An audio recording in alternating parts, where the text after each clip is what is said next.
Eu peguei uma passagem aqui em Gênesis capítulo 13. Gênesis capítulo 13, versículo 1. Diz assim, olha. Antes deixa eu mencionar.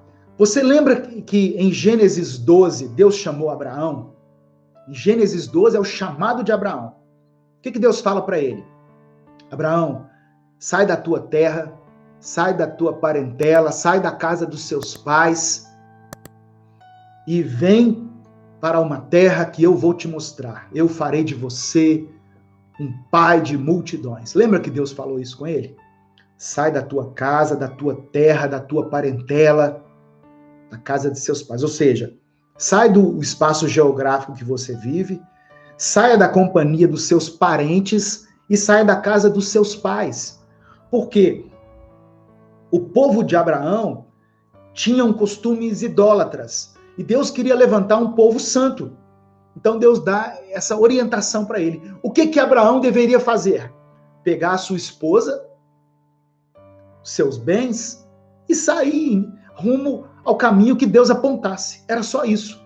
Mas olha o que Abraão faz. Em Gênesis 13, versículo 1. Saiu, pois, Abraão do Egito e foi para o Neguebe, com sua mulher e com tudo o que possuía. Até aqui está tudo certo. Pegou a esposa, porque ninguém deve abandonar a esposa. Pegou a esposa, pegou os seus bens. Só que no finalzinho da frase diz assim, ó, e Ló foi com ele. Sabe quem era Ló? Era um sobrinho, era um parente. Ah, pastor, você não gosta de parente? Gosto. Mas para aquela decisão específica, para aquela orientação específica da parte de Deus, era preciso abandonar o parente. Larga o parente para lá. Deixa o parente só para o dia que tiver um churrasco, Abraão. Que tiver uma festa, que tiver uma reunião de família. Mas para isso que eu estou chamando você, não leve ninguém além da sua esposa. Mas Abraão levou Ló com ele. E não deu outra. Ló foi o problema. A presença de Ló foi o primeiro problema que Abraão enfrentou. Se você continuar a ler comigo Gênesis 13, a partir do verso 5, diz assim, Ló, que acompanhava Abrão, também possuía rebanhos e tendas. E não podiam morar os dois juntos na mesma região, porque possuíam tantos bens que a terra não podia sustentá-los.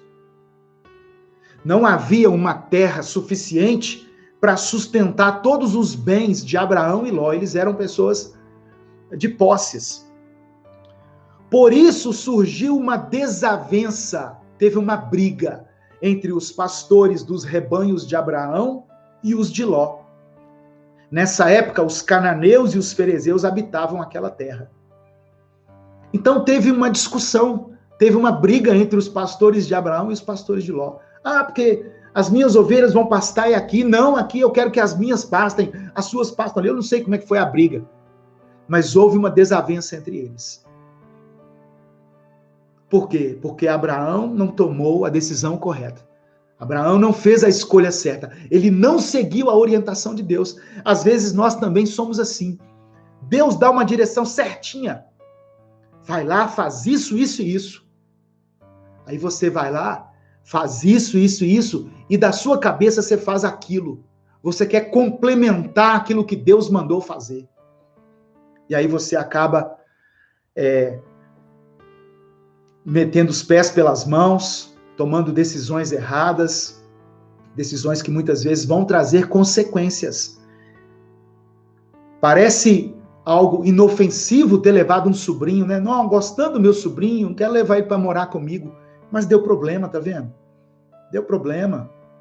E ele teve que se separar do sobrinho. Verso 8 diz assim, olha, então Abrão disse a Ló, não haja desavença entre mim e você, ou entre os seus pastores e os meus, afinal nós somos irmãos. Aí está a terra inteira diante de você. Vamos nos separar. Se você for para a esquerda, eu irei para a direita. Se você for para a direita, eu irei para a esquerda. Abraão estava dizendo assim, olha, o lado que você escolher, eu vou para o lado contrário. O fato é que nós não podemos mais andar juntos, Ló. Aí o verso 10 diz assim: olhou então Ló e viu todo o vale do Jordão, todo ele bem irrigado, até Zoar. Era como o jardim do Senhor, como a terra do Egito. Isso se deu antes do Senhor destruir Sodoma e Gomorra. Ló escolheu todo o vale do Jordão e partiu em direção ao leste. Assim os dois se separaram. Abraão ficou na terra de Canaã, mas Ló mudou seu acampamento para um lugar próximo a Sodoma, entre as cidades do vale. Ora, os homens de Sodoma eram extremamente perversos e pecadores contra o Senhor. Olha só, o poder das nossas escolhas. O que Ló fez aqui foi uma escolha pela aparência. Ele escolheu pela aparência. Ele olhou para um lugar que era a Campina Verde do Jordão, viu ela toda irrigada e disse: é para lá que eu vou. Aqui é o lugar que eu quero. Só que no final dessa campina dava nas cidades de Sodoma e Gomorra, que era um lugar totalmente dominado pelo pecado. Isso custou caro para Ló, irmãos. Lembra que Deus destruiu depois Sodoma e Gomorra? E que Ló fez de tudo para salvar a sua família, salvou suas filhas, mas a mulher dele não foi salva. A mulher dele não conseguiu tirar os olhos do pecado da cidade de Sodoma e Gomorra e foi transformada numa estátua de sal. É o que diz a palavra do Senhor. Então tem escolhas que nós vamos fazer, muitas vezes baseadas somente na aparência, que vão comprometer a nossa vida espiritual e, consequentemente, a vida dos nossos filhos. Trazendo para um exemplo prático. Às vezes você mora num lugar tranquilo, você tem uma vida agradável, uma vida abençoada, mesmo com poucos recursos, você não ganha muito bem, mas o que ganha dá para pagar as suas despesas.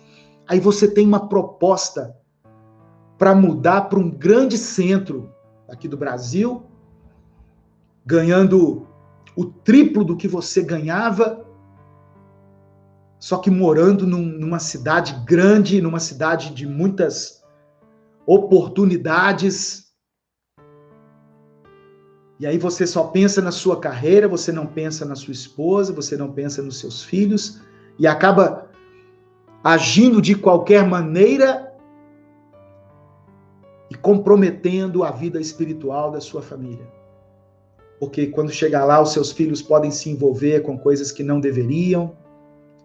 Sua família estava firme na igreja, agora já não está mais. Ah, mas eu estou ganhando muito mais, pastor. Pois é. Qual o custo disso? Quanto custou essa promoção para você? Então, há um poder nas nossas escolhas.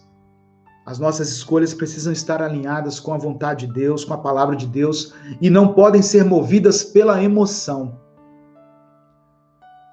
Ló, tudo bem, a Campina do Jordão chamou a atenção dele, mas ele deveria ter pesquisado mais. Ele deveria ter ido lá, examinado, perguntado, mas quem mora aqui? E como é que é o estilo de vida aqui? Tem igreja aqui? Quem que vai nos liderar aqui espiritualmente? Estão entendendo?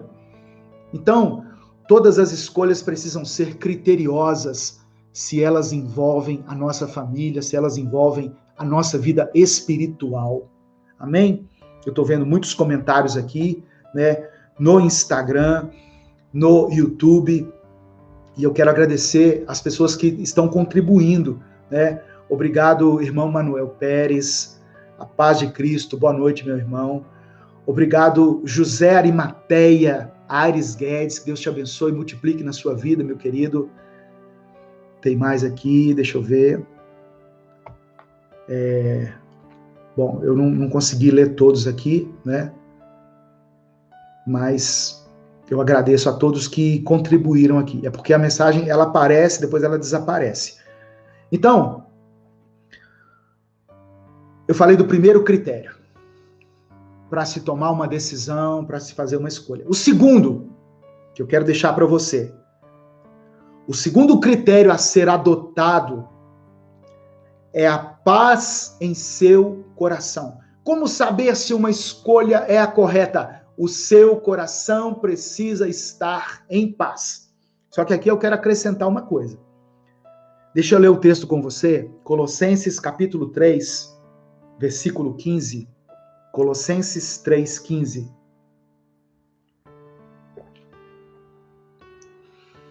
Diz assim: e que a paz que Cristo dá dirija vocês nas suas decisões. Olha que tremenda essa palavra.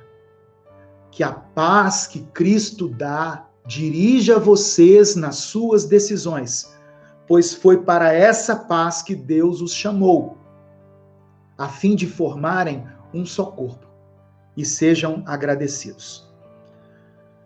Então, uma decisão tomada de forma correta, segundo a vontade de Deus, ela vai trazer um sentimento de paz ao coração, conforme esse texto que eu li aqui.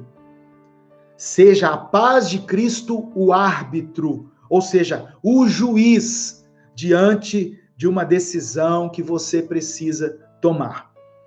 Agora, uma coisa que eu quero acrescentar a esse texto é o seguinte: essa paz que vai estar no coração daquele que vai tomar a decisão, uma decisão importante, ela não deve estar somente com quem toma a decisão.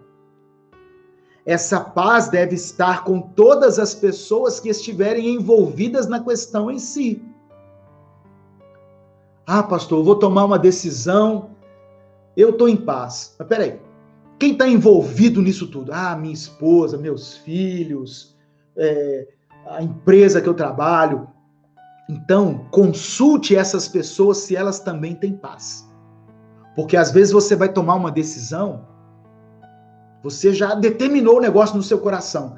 Aí você vai na sua esposa ou no seu esposo e eles podem dizer assim: eu não estou em paz do coração em relação a isso que você está falando. Pronto, irmãos. A paz de Cristo precisa ser o árbitro no coração das pessoas envolvidas e não somente naquele que está tomando a decisão. Uma decisão na qual toda a família será atingida precisa trazer paz ao coração daquele que vai decidir e também ao coração de toda a família. Mas muitas vezes o que nós vemos é uma pessoa fazendo uma escolha totalmente inconsequente, dizendo que ele tem paz no coração, mas o resto da família está sofrendo com aquela decisão. Amém?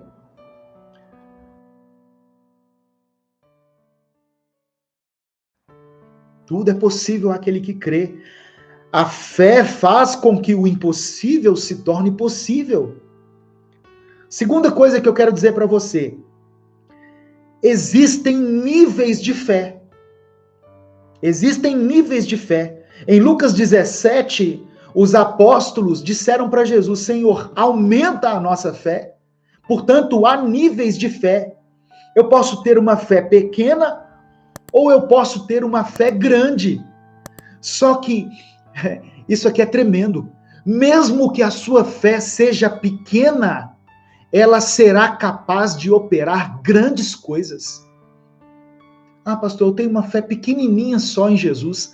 Essa fé pequenininha que você tem, ela é capaz de operar grandes coisas.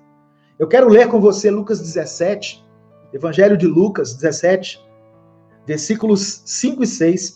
Os apóstolos disseram ao Senhor: aumenta a nossa fé. Olha a resposta de Jesus.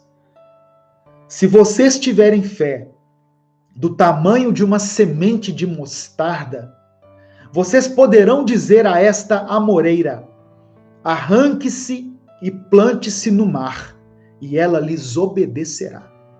Então, Não se trata de ter uma grande fé, mas sim de termos fé, mesmo que seja pequena, mas a nossa fé está depositada em um grande Deus.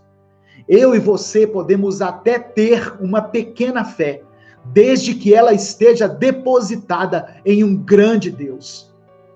As pessoas falam muito de fé, só que nós temos que compreender que a fé que eu estou mencionando aqui é a fé em Jesus, é a fé em Deus. Não adianta eu ter fé em um objeto, eu ter fé em um, sei lá, em uma imagem ou em alguma coisa. Essa fé que eu estou me referindo aqui é a fé em Jesus. Ela nos capacita a experimentar grandes vitórias e grandes milagres na nossa vida. É o que a palavra do Senhor está dizendo. Outra coisa que eu quero falar sobre a fé, o tema é: Senhor, aumenta a minha fé. A fé começa em Jesus e ela é consolidada em nós pelo relacionamento com Ele. A fé começa em Jesus e é consolidada em nós pelo relacionamento com Ele. Leia comigo Hebreus capítulo 12. Hebreus capítulo 12, versículo 1 e 2. Se precisar, dá um pause aí no vídeo e abre a sua Bíblia, mas acompanhe comigo a leitura. Eu não paro aqui muito por causa do tempo, né? O ideal é que uma transmissão dure no máximo 50 minutos. Então, eu já deixo separado aqui os versículos. Hebreus capítulo 12, versículos 1 e 2. Olha o que diz. Assim, nós temos essa grande multidão de testemunhas ao nosso redor. Portanto, deixemos de lado tudo que nos atrapalha e o pecado que se agarra firmemente em nós e continuemos a correr, sem desanimar, a corrida marcada para nós. E o verso 2 fala assim: conservemos os nossos olhos fixos em Jesus, pois é por meio dele que a nossa fé começa. A fé começa em Jesus. E é ele quem a aperfeiçoa. É por meio de Jesus que a nossa fé começa. E é ele quem aperfeiçoa essa fé em nós. Ele não deixou que a cruz fizesse com que ele desistisse. Pelo contrário, por causa da alegria que lhe foi prometida, ele não se importou com a humilhação de morrer na cruz e agora está sentado do lado direito do trono de Deus. Amém? Então, a fé começa em Jesus. É consolidada no nosso coração pelo relacionamento com Ele. É importante, irmãos, que nós tenhamos um relacionamento com Cristo diário, para que essa fé não morra, para que essa fé não se apague, para que a chama da fé não se apague no seu coração. Sabe quando você tem alguém que você gosta muito? Todos nós já tivemos, durante a nossa vida, ou temos hoje, alguém que nós gostamos muito. Só que aí, com o tempo, nós, mudamos de cidade, passamos a trilhar um outro caminho e acabamos perdendo o contato com aquela pessoa. Já aconteceu isso com você? Eu mudei, eu saí daquela empresa, ou eu saí daquela faculdade, daquela escola, perdi o contato com aquela pessoa. E aquela pessoa era tão importante para mim, era tão bom as conversas com ela. Só que a falta de contato fez com que nós nos distanciássemos. E hoje, se você encontra com essa pessoa, você não tem nem assunto mais. Assim é o nosso relacionamento com Deus.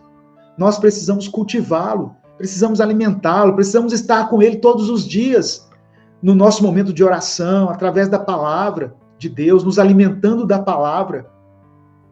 E isso vai consolidar a nossa fé. A fé começa em Jesus, através do Espírito Santo, é gerada em nosso coração, mas nós precisamos alimentá-la. Precisamos estreitar esse vínculo, esse relacionamento com Deus em Jesus Cristo. Amém, meu irmão? Receba essa palavra em nome de Jesus. Outra coisa, uma definição de fé, está contida no livro de Hebreus. Hebreus capítulo 11, no versículo 1, diz assim: a fé é a certeza daquilo que esperamos e a prova das coisas que não vemos. Então, fé não é somente esperança, fé é convicção de que as promessas de Deus vão se cumprir. Fé não é somente esperança, fé é a convicção de que um dia as promessas de Deus vão se cumprir na nossa vida. O escritor de Hebreus chamou de certeza. Esperança é uma coisa. Eu espero que um dia... eu tenho esperança. Não. A fé não é só esperança. A fé é convicção. É como se você dissesse assim: eu sei que vai acontecer. Isso é fé. Outra coisa a respeito da fé que é importante é o seguinte: nós não temos como servir a Deus e como agradá-lo a não ser pela fé. Eu não consigo servir a Deus e agradá-lo a não ser pela fé. Hebreus capítulo 11, no versículo 6, diz assim: ora, sem fé é impossível agradar a Deus, porque é necessário que aquele que se aproxima de Deus creia que ele existe e que é galardoador dos que o buscam. Para que eu agrade a Deus, eu preciso crer que ele existe. Teve uma vez que os discípulos viram Jesus ressuscitado, falaram com ele, viram ele, e depois os discípulos foram contar para outros discípulos. E quando eles contaram isso para Tomé, quando eles falaram para Tomé, chegaram para Tomé e disseram assim: Tomé, Jesus ressuscitou. Lembra que ele tinha morrido na cruz? Pois ele está vivo, ele ressuscitou. O apóstolo Tomé falou o seguinte: olha, eu só acredito se eu ver. Eu só acredito vendo. Jesus, então, apareceu para Tomé, mostrou para Tomé as feridas dele e disse assim: olha, eu sei que agora você acredita, mas felizes são aqueles que vão acreditar sem me ver. Eu não estava lá quando Jesus ressuscitou, mas eu creio que ele está vivo. Essa é uma certeza que eu recebi pelo Espírito Santo no meu coração, porque a minha vida foi transformada por ele. Os meus pecados foram perdoados por ele. A minha vida foi mudada. Eu me tornei um novo homem, uma nova criatura. Isso é fé. Eu não vi Jesus sendo crucificado, não vi ele o Cristo ressurreto, mas eu creio pela fé que ele ressuscitou. Então, nós não podemos servir a Deus e agradar a Deus a não ser pela fé. As pessoas chegam, às vezes, no evangelho, chegam na igreja, em busca de evidências naturais para servirem a Deus. Não, eu quero acreditar, mas eu tenho que ver primeiro esse negócio aí. Eu quero que Deus venha e fale comigo. Olha, Deus fala com você em espírito. Ele fala ao seu coração. Porque Deus é espírito e nós nos relacionamos com ele em espírito. Hoje eu falei com ele. Mais tarde eu vou falar de novo com ele. Em espírito. Eu ouço a voz de Deus no meu coração, na minha consciência. Amém, irmãos? Então, eu preciso crer nessas coisas se eu quiser agradar a Deus. Isso é fé. A fé é tão importante que é a maneira pela qual nós recebemos a salvação de Deus. É pela fé que nós recebemos a salvação de Deus. Efésios capítulo 2. Eu sei que são muitos versículos, mas eu prefiro mencionar a Bíblia do que ficar divagando aqui em palavras. Efésios capítulo 2, versículos 8 e 9, diz assim, o apóstolo Paulo falando, vocês, povo de Éfeso, são salvos pela graça, por meio da fé. E isso não vem de vocês, é dom de Deus. Não por obras, para que ninguém se glorie. O que Paulo está dizendo? A fé não é de vocês, ela é de Deus sobre a sua vida. A minha oração é para que hoje, você que está assistindo, você que está acompanhando esse culto aí no Instagram ou no YouTube, a minha oração é para que você que está acompanhando essa mensagem receba fé no seu coração, ministrada pelo Espírito Santo, porque isso não vem de mim, isso vem de Deus, isso é dom de Deus.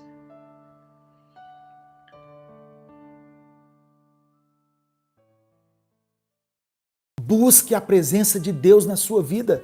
Seus dias têm sido difíceis, talvez esteja faltando a presença do Espírito Santo.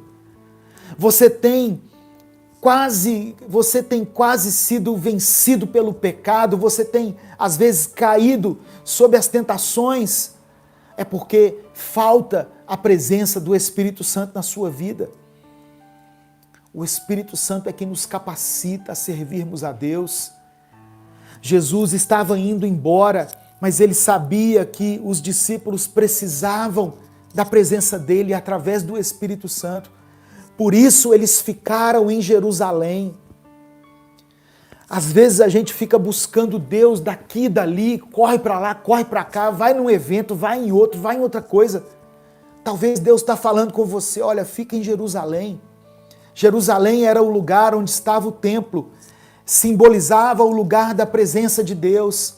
Talvez você precisa criar mais intimidade com o Pai.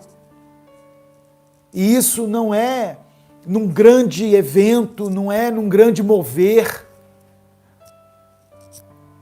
Talvez falta a você buscar a Deus na palavra, buscar ao Senhor na palavra, entrar para dentro do seu quarto e buscar a Cristo, pedir a Deus o entendimento, abrir o seu coração, mudar de atitudes. Deus quer fluir através da sua vida. Deus quer encher você com o Espírito Santo. Mas Deus não habita onde há legalidade para o pecado. Então, se existem coisas que você precisa consertar na sua vida, conserte. Porque Deus quer usar você. Deus quer trabalhar no seu coração e transformar o ambiente ao seu redor, a sua família. Deus é o dono do ouro e da prata, as riquezas vêm de Deus. Mas só que isso é muito pouco diante daquilo que Deus tem a nos dar, tem a nos oferecer. Lá na eternidade, o ouro vai ser para a gente pisar. Aqui a gente vive atrás do ouro, das riquezas. Lá na eternidade, o ouro serve para piso. Então, meu irmão, é importante que aqueles que querem se firmar com Cristo tenham uma vida de intimidade com Ele, de busca pelo Espírito Santo, uma vida de comunhão, de santidade. O versículo 7 diz assim, segurando-o pela mão direita, ajudou a levantar-se, e imediatamente os pés e os tornozelos do homem ficaram firmes. Aquele homem teve a sua vida transformada naquele dia. Ele não viveria mais de esmolas, ele passaria a andar novamente. Mas ele precisava de alguém com quem ele pudesse contar para se erguer, para se levantar e para ficar firme. Você é instrumento de Deus na vida daqueles que estão próximos a você. Às vezes tem pessoas que estão esperando uma mão estendida para se levantar, para se erguer e para se firmar em Cristo. Você é esse instrumento do Senhor na vida dessas pessoas. Amém? E a última coisa que eu quero destacar aqui, que me chama a atenção, no versículo 8, de um salto pôs-se em pé o coxo e começou a andar. Depois entrou com eles no pátio do templo, andando, saltando e louvando a Deus. Muitas pessoas se aproximam de Deus quando estão em dificuldades, mas depois não permanecem na presença dele. Mas aquele coxo, depois que ele foi sarado, que ele foi curado, ele decidiu entrar no templo. Ele decidiu permanecer na presença de Deus. Então é isso que Deus me ensina aqui. Não adianta só irmos até Ele quando estivermos passando por alguma dificuldade, por algum momento difícil na nossa vida. Deus, Ele pode nos ajudar a superar as nossas adversidades, mas depois que estivermos bem, devemos permanecer na presença dEle. Esse é o desejo do Pai. Que não estejamos diante dEle somente no tempo da aflição, mas Deus quer participar também dos momentos bons que nós passamos com a nossa família, na nossa casa, o nosso tempo de prosperidade. Tem pessoas que chegaram tão quebradas na presença de Deus e hoje nem se lembram que Deus existe. Depois que Deus o ajudou a se restaurar, a se reerguer, ele não se lembra que Deus existe, ele despreza a Deus, ele desfaz das coisas de Deus. A igreja pode ser o que for, a igreja pode estar errada, pode ter adotado posturas incorretas nesses últimos anos, mas é a noiva de Cristo e ela ajudou muita gente a permanecer na presença de Deus. Então, eu quero que você reflita nessa palavra. Amém? Em nome de Jesus. Não tenho ouro nem prata, mas tenho algo mais valioso para te dar. Receba Jesus em seu coração, abra o seu coração e receba Cristo. Ele pode fazer você andar novamente, você caminhar novamente. E Ele quer que você permaneça na presença do Pai. Quando o filho pródigo saiu de casa, lembra? Lucas 15. O filho achava que o ouro e a prata resolveriam o problema dele. Ele disse assim, me dá a minha parte na herança que eu vou sair fora disso aqui. Mas depois ele percebeu que o mais importante não era o dinheiro, não eram os bens, era estar na casa do Pai, era estar na presença do Pai. Então eu convido você hoje a refletir nessa palavra. Nós não temos ouro nem prata, mas Jesus,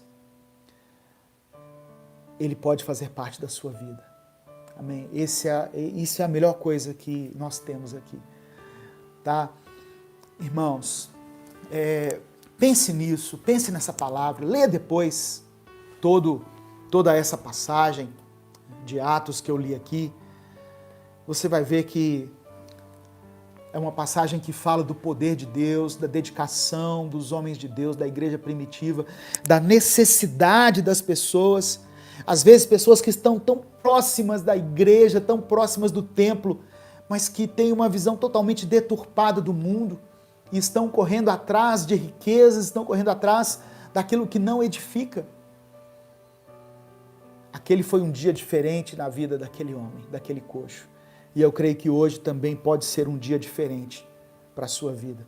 Amém? Que o Senhor nos encha com o seu amor, que o Senhor nos dê coragem, atitude, ousadia, em nome de Jesus, para que nós possamos levar esse Jesus maravilhoso para todos aqueles que convivem conosco. Em nome de Jesus. A irmã está perguntando aqui, qual é o capítulo, pastor? Atos capítulo 3. Livro de Atos, capítulo 3. Se você quiser contextualizar melhor ainda, leia o capítulo 2, onde você vai ver que houve o Pentecostes, onde eles foram cheios do Espírito Santo. E depois o capítulo 3 de Atos mostra o primeiro milagre que os apóstolos operaram, sem a presença de Jesus. E aí foi uma sequência de milagres, de coisas tremendas e maravilhosas. Vamos orar, vamos colocar as nossas orações diante de Deus, as nossas petições, em nome de Jesus, e agradecer ao Senhor por essa palavra. Pai amado e querido, nós te louvamos, nós te bendizemos, nós te adoramos. Senhor, que nós possamos, assim como Pedro e João, primeiro, ter um tempo para oração na nossa vida. Ter um momento do nosso dia de devoção, de consagração ao Senhor através da Tua palavra, através da oração. E que nós possamos estar sensíveis às necessidades das pessoas ao nosso redor. Nós, em nós mesmos, Senhor, nós não temos nada que se aproveite, mas pela Tua misericórdia nós temos Cristo em nosso coração. E nós cremos que essa fé que temos dentro de nós pode contagiar as pessoas ao nosso redor e assim transformar o ambiente dentro da nossa casa, dentro do nosso trabalho, onde quer que nós estejamos plantados, o Senhor pode nos usar como instrumentos de bênção e de cura. Que as pessoas possam olhar para nós, assim como Pedro desafiou aquele homem, olhe para nós, que nós possamos também desafiar as pessoas a olhar para nós e ver Cristo em nossas atitudes, em nosso comportamento. Em nome de Jesus, que o verdadeiro amor do Senhor possa estar presente no nosso coração, para que Cristo seja revelado a todos aqueles que conviverem conosco. Nós não temos ouro e nem prata. Se o Senhor suprir as nossas necessidades, nós já estaremos satisfeitos. Mas aquilo que temos de mais precioso, nós queremos repartir com as pessoas. Te agradecemos pela Tua palavra. Eu peço que o Senhor visite cada lar, cada pessoa que está assistindo essa transmissão, esse culto, e que eles possam ser cheios da Tua presença, do Teu amor, da Tua graça e do Teu perdão. Nós oramos e Te agradecemos em nome de Jesus. Amém e amém. Louvado seja o nome do Senhor. O Senhor te abençoe e te guarde, o Senhor faça resplandecer o seu rosto sobre ti, tenha misericórdia de ti, o Senhor sobre ti estenda a tua face e te dê a paz. Que Deus te abençoe, em nome de Jesus.